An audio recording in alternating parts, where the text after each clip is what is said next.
என்ன வந்து பண்ணிட்டீங்க? 2 வருஷம் தான் நீங்க வந்து கட்சி ஆரம்பிச்சு ஆகுது.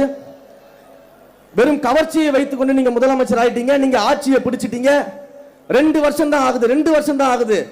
என்ன செஞ்சுட்டு நீங்க வந்தீங்க? என்ன சேவை செஞ்சீங்க? என்ன போராட்டம் பண்ணீங்க? சரி, திரும்பவும் கேட்கிறேன், அண்ணன் என்ன சுதந்திர போராட்ட தியாகியா? அண்ணன் என்ன பண்ணிட்டு இருந்தீங்க? சுதந்திரத்திற்காக செக்கு இழுத்தாரா?